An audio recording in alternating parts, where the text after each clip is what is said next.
사랑하는 성도 여러분, 반갑습니다. 혹시 성경을 읽으시다가 계속되는 실패와 심판의 이야기에 마음이 무거워졌던 경험 없으신가요?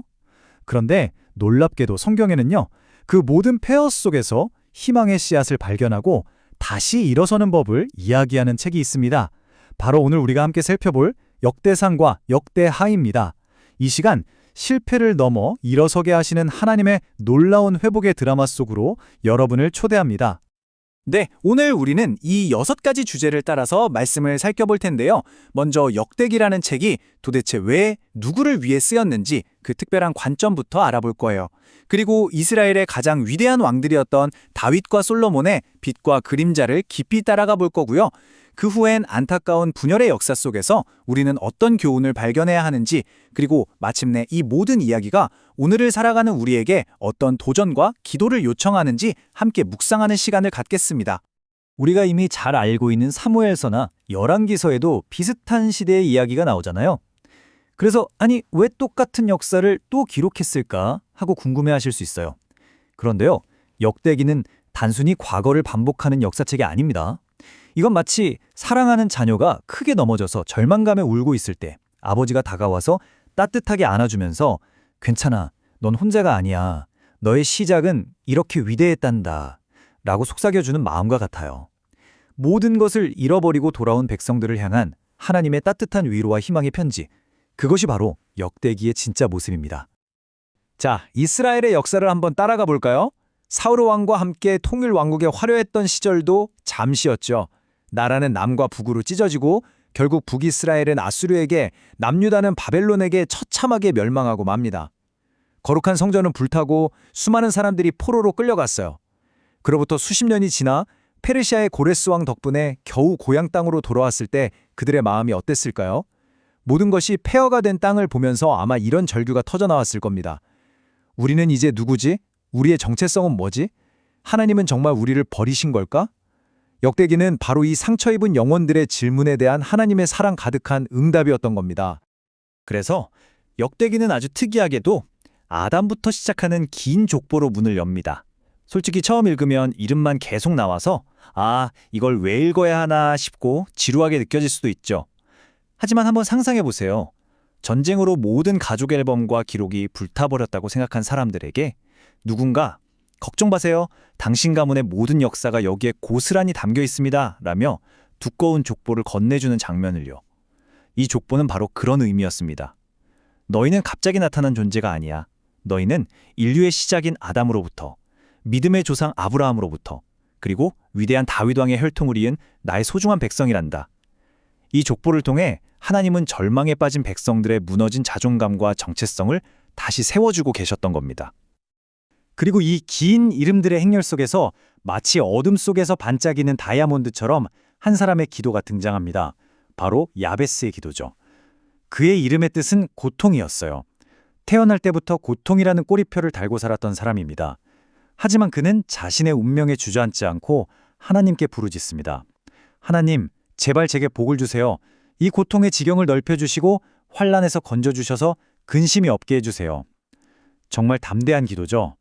이 짧은 기도는 이름 없는 한 사람의 간절한 기도가 어떻게 하나님의 마음을 움직이고 역사를 바꾸는지를 보여주는 놀라운 증거입니다. 포로에서 돌아온 백성들에게는 너희도 야베스처럼 기도해라. 그러면 내가 너희의 고통을 기쁨으로 바꿀 것이다. 라는 하나님의 강력한 약속처럼 들렸을 겁니다. 이렇게 이스라엘의 정체성을 다시 세워준 역대기는 이제 그들의 역사 속에서 가장 빛나는 별과 같았던 한 인물에게로 초점을 맞춥니다. 바로 다윗 왕입니다. 역대기는 다윗을 통해서 단순히 과거의 위대한 왕을 회상하는 것을 넘어서요. 앞으로 우리가 어떤 지도자를 따라야 하고 어떤 공동체를 꿈꿔야 하는지에 대한 청사진, 그러니까 이상적인 모델을 보여주고자 하는 겁니다. 혹시 사무엘서를 읽어보신 분이라면 역대기에 나오는 다윗의 모습이 조금 이상하다고 느끼실 수 있습니다. 왜냐하면 사무엘서에는 밧세바와의 끔찍한 죄, 충신 우리아를 죽인 이야기, 그로 인해 자식들끼리 서로 죽이고 반역을 일으키는 가정의 비극이 아주 적나라하게 기록되어 있거든요. 그런데 놀랍게도 역대기는 이 모든 어두운 부분을 마치 편집한 것처럼 쏙 빼놓습니다. 이것은 역사를 왜곡하려는 게 아니에요. 목적이 다르기 때문입니다. 절망에 빠진 백성들에게 필요한 것은 너희 조상 다윗도 이렇게 끔찍한 죄인이었어 라는 정죄가 아니었겠죠. 오히려 너희가 다윗처럼 넘어져도 괜찮다. 중요한 것은 인간의 실수가 아니라 그럼에도 불구하고 약속을 신실하게 지키시는 하나님을 붙드는 것이다 라는 희망의 메시지였습니다. 그래서 역대기는 다윗을 성전 건축을 준비하는 위대한 예배자로 그리고 있는 겁니다. 다윗의 삶의 중심에는 언제나 하나님을 향한 뜨거운 사랑이 있었습니다.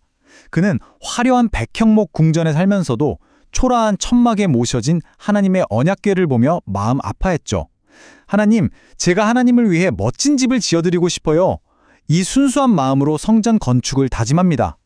바로 그때 하나님께서 나단 선지자를 통해 정말 놀라운 약속을 주십니다. 다리다, 네가 나를 위해 집을 짓는 것이 아니라 오히려 내가 너를 위해 영원한 집을 세워주겠다. 인간의 짧은 계획을 뛰어넘는 하나님의 위대한 계획이죠. 이 약속은 다윗의 왕조가 영원하고 그의 나라가 견고하며 그의 왕위가 영원할 것이라는 세 가지 약속으로 이루어져 있습니다. 그리고 이 약속은 훗날 다윗의 후손으로 오실 영원한 왕, 바로 우리 주 예수 그리스도를 통해 궁극적으로 성취됩니다. 역대기가 유일하게 기록하는 다윗의 죄가 바로 인구조사 사건입니다. 자신의 군사력을 의지하려는 교만한 마음으로 백성의 수를 헤아렸을 때 하나님은 전염병으로 무섭게 진노하셨죠. 다윗은 즉시 엎드려 회개했고 하나님은 제사를 드릴 장소로 아라우나의 타작마당을 지정해 주십니다. 아라우나가 왕을 위해 기꺼이 땅을 내놓겠다고 하지만 다윗은 단호하게 말합니다. 아니요, 반드시 값을 치르고 사겠소.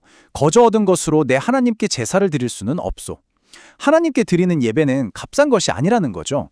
나의 희생과 헌신이 담긴 것이어야 한다는 겁니다. 바로 이 값비싼 헌신이 드려진 회개의 장소가 훗날 모든 죄가 용서받는 은혜의 장소인 솔로몬 성전의 기초가 되었다는 사실이 정말 놀랍지 않나요? 아버지 다윗의 간절한 소망과 헌신적인 준비 위에 이제 아들 솔로몬의 시대가 열립니다. 그의 통치는 이스라엘 역사상 가장 화려하고 평화로운 황금기였죠. 하나님이 주신 놀라운 지혜로 그는 세상의 모든 부와 명예를 누렸습니다. 하지만 성경은 우리에게 아주 중요한 진리를 보여줍니다. 가장 밝은 빛이 가장 짙은 그림자를 만들 수 있다는 것을요. 그의 지혜가 어떻게 교만이 되고 그의 부요함이 어떻게 타락의 씨앗이 되었는지 이제 솔로몬의 영광과 그 이면의 깊은 그림자를 함께 살펴보겠습니다. 솔로몬은 아버지 다윗이 평생에 걸쳐 준비한 재료와 또 하나님께 1000번제를 드리고 받은 지혜로 드디어 성전 건축이라는 대역사를 시작합니다. 여기 표를 보시면 아시겠지만 동원된 인원만 15만 명이 넘고 기간은 7년이나 걸렸어요. 레바논의 최고급 백향목과 잣나무 그리고 순금이 아낌없이 사용되었죠. 이 모든 것은 단순히 인간의 위대함을 과시하기 위함이 아니었습니다.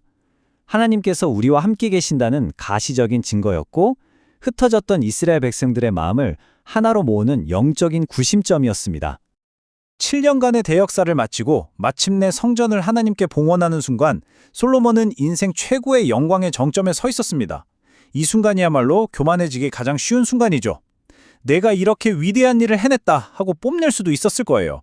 하지만 그는 화려한 성전 앞에 무릎을 꿇고 이렇게 기도합니다. 하나님, 저 광활한 하늘에도 다 담을 수 없는 위대하신 하나님이 어찌 제가 지은 이 작은 집에 머무시겠습니까? 그는 자신이 지은 성전이 하나님을 가두는 공간이 아니라 하나님께서 은혜로 찾아와 주시는 만남의 장소임을 정확히 알고 있었습니다.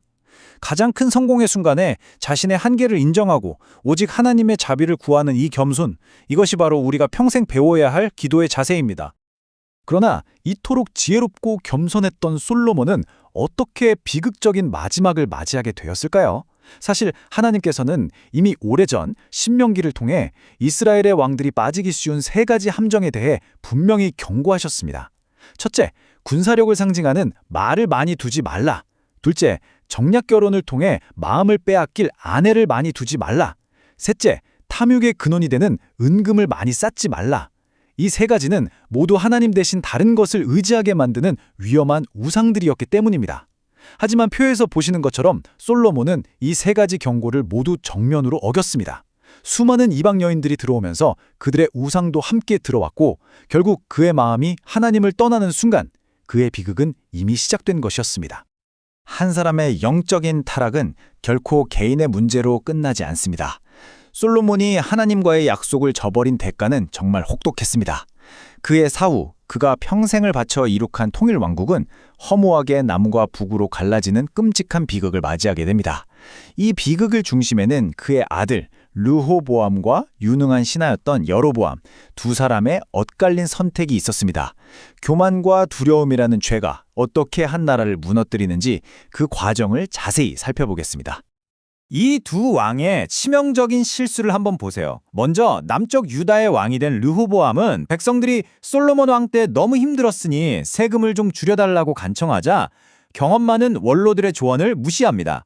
그리고 자기 또래의 젊은 신하들의 말을 듣고는 내 새끼손가락이 아버지의 허리보다 굵다는 아주 오만한 말로 백성의 마음에 상처를 입혔죠. 그의 문제는 교만이었습니다. 반면에 북쪽 열지파의 왕이 된 여로보암의 문제는 두려움이었어요. 그는 백성들이 절기 때마다 예루살렘 성전에 제사 드리러 갔다가 마음이 변해서 르호보암에게 돌아갈까 봐 너무 두려웠습니다. 그래서 베델과 단에 금송아지를 세우고 이것이 너희를 애굽에서 이끌어낸 너희의 신이다 라는 끔찍한 선포를 합니다. 교만과 두려움, 이 두 가지 죄가 결국 하나님의 나라를 두 동강내는 칼이 되고 말았습니다. 사실 하나님은 여로보암에게도 돌이킬 기회를 여러 번 주셨습니다. 하나님의 사람이 와서 그가 만든 제단을 향해 저주를 선포하자 제단이 갈라지는 기적을 목격했고요. 그 선지자를 잡으려다 팔이 마비되었다가 다시 낫는 놀라운 체험까지 했습니다. 이 정도면 누구라도 두려워서 회개했을 법한데 그는 이 모든 기적 앞에서도 끝내 자신의 길을 고집하며 돌이키지 않았습니다. 이것이 바로 그의 죄가 무서운 이유입니다. 그래서 성경은 이후에 등장하는 북이스라엘의 악한 왕들을 이야기할 때마다 이스라엘에게 죄를 짓게 한 여로보암의 죄를 따라갔다는 표현을 반복해서 사용합니다. 한 사람의 꺾이지 않는 고집과 잘못된 선택이 공동체 전체를 죄의 길로 이끈 최악의 선례가 된 것입니다. 이렇게 계속되는 실패의 역사를 보고 나면 마음이 참 답답해집니다. 아, 인간은 정말 어쩔 수 없구나. 희망은 없는 걸까? 하는 생각이 들죠. 역대기는 바로 이 지점에서 우리를 다시 이야기의 시작점으로 데려갑니다. 바로 다윗입니다. 너희가 잃어버린 길을 다시 찾고 싶다면, 실패의 자리에서 다시 일어나고 싶다면 다윗의 삶을 다시 깊이 들여다보아라. 이제 불완전했지만 하나님 마음에 합했던 사람, 다윗의 삶을 통해 우리가 따라가야 할 신앙의 본질, 그 세 가지 핵심 가치를 함께 배워보겠습니다. 다윗이 위대했던 이유는 그게 죄를 짓지 않은 완벽한 사람이어서가 아니라고 말씀드렸죠. 그도 우리처럼 넘어지고 끔찍한 실수를 저질렀던 연약한 인간이었습니다.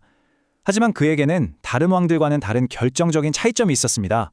바로 이 세 가지, 순종과 예배와 겸손이 그의 삶의 중심에 있었다는 것입니다. 그는 자기 생각대로 행동하기 전에 먼저 하나님께 물었고, 순종, 왕의 체면도 버리고 하나님 앞에서 아이처럼 기뻐했으며, 예배, 죄를 지적받았을 때 변명하지 않고 즉시 엎드렸습니다. 겸손. 이것이 바로 하나님께서 다윗을 내 마음에 꼭 맞는 사람이라고 부르신 이유입니다. 다윗의 예배는 정말 특별했습니다. 하나님의 언약궤가 오랜 시간 만에 다윗성으로 돌아왔을 때 그는 너무나 기쁜 나머지 왕의 체면도 다 버리고 어린아이처럼 덩실덩실 춤을 추었습니다. 오죽하면 아내 미갈이 그런 그를 보고 왕이 채통도 없이 저게 뭐하는 짓이냐고 비웃었을까요? 하지만 다윗은 조금도 부끄러워하지 않았죠. 오히려 이렇게 말합니다. 나는 여호와 앞에서 뛰놀 것이다. 이보다 더 낮아져도 좋다. 이것이 바로 하나님이 기뻐하시는 전심의 예배입니다. 사람들의 시선이나 체면이 아니라 오직 하나님 한 분만으로 기뻐하며 나의 모든 것을 드리는 예배. 이것이 진정한 예배자의 마음입니다. 다윗의 겸손이 가장 빛났던 순간은 역설적으로 그가 가장 비참하고 수치스러운 자리에 있었을 때였습니다. 사랑했던 아들 압살롬에게 쫓겨나 맨발로 울며 도망갈 때 시므이라는 사람이 나타나 그를 향해 돌을 던지며 저주를 퍼붓습니다. 피를 흘린 자여 꺼져라. 옆에 있던 장군이 당장 저자의 목을 베겠다고 분노하지만 다윗은 그들을 말립니다. 가만두어라. 저가 저주하는 것은 여호와께서 그에게 명령하신 것일 수 있다. 혹시 하나님께서 나의 이 원통함을 보시고 이 저주를 오히려 선으로 갚아주실지 누가 알겠느냐. 인생의 가장 밑바닥에서 끔찍한 모욕을 당하면서도 그 속에서 자신의 죄를 돌아보고 하나님의 손길을 인정하는 이 깊은 겸손. 이것이 바로 하나님께서 다윗을 다시 일으켜 세우신 이유입니다. 사랑하는 성도 여러분, 오늘 우리는 역대기의 왕들을 통해 인생은 결국 선택의 연속이라는 것을 배웠습니다. 그들의 이야기는 단지 수천 년 전의 낡은 역사가 아니라 오늘을 살아가는 바로 우리의 모습을 비추는 거울입니다. 이제 이 거울 앞에 서서 나는 지금 어떤 선택을 하며 살아가고 있는가? 나의 인생이라는 연대기는 어떻게 기록되고 있는가? 함께 우리의 삶을 돌아보는 시간을 갖겠습니다. 우리의 하루하루는 우리가 내리는 크고 작은 선택들로 채워져 한편의 연대기처럼 기록되고 있습니다. 훗날 하나님 앞에서 펼쳐 보일 나의 연대기에는 어떤 이야기가 쓰여 있을까요? 혹시 나는 다른 사람의 조언에 귀를 닫고 내 고집과 교만으로 주변 사람들을 힘들게 하는 르호보암의 길을 걷고 있지는 않습니까? 혹은 실패가 두려워서 사람들의 인정이 중요해서 세상과 타협하며 내 마음속에 금송아지를 세우고 있지는 않나요? 괜찮습니다. 주님은 우리가 완벽하기를 원하시는 것이 아닙니다. 넘어져도 괜찮으니 다시 일어나 다윗처럼 순종과 예배와 겸손의 길을 선택하기를 간절히 기다리고 계십니다. 오늘 이 말씀 앞에서 당신은 무엇을 선택하시겠습니까? 이 질문은 우리의 영원한 운명을 결정하는 가장 중요한 질문입니다. 우리의 연약함과 허물을 누구보다 잘 아시는 주님께서는 우리가 수없이 넘어져도 먼지를 털고 일어나 다시 주님께로 돌아오는 그 온전한 마음, 그 중심을 보기를 원하십니다. 오늘 주님, 제가 다시 주님을 선택합니다 라고 믿음으로 고백하는 저와 여러분이 되기를 간절히 소망합니다. 사랑과 은혜가 풍성하신 하나님 아버지, 오늘 말씀을 통해 우리의 삶을 돌아보게 하시니 감사합니다. 솔로몬처럼 지혜를 구하고도 넘어질 수 있는 연약한 저희들임을 고백합니다. 교만과 두려움으로 잘못된 선택을 하지 않도록 붙들어 주시고 다윗과 같이 넘어졌을 때 즉시 회개하며 주님께로 돌아가는 겸손을 허락하여 주시옵소서. 우리의 모든 삶이 주님을 기쁘시게 하는 예배가 되게 하시고 순종의 열매를 맺게 하여 주옵소서. 그리하여 우리의 삶의 연대기가 오직 하나님의 영광을 드러내는 아름다운 이야기로 기록되게 하여 주시옵소서. 예수님의 이름으로 기도드립니다. 아멘.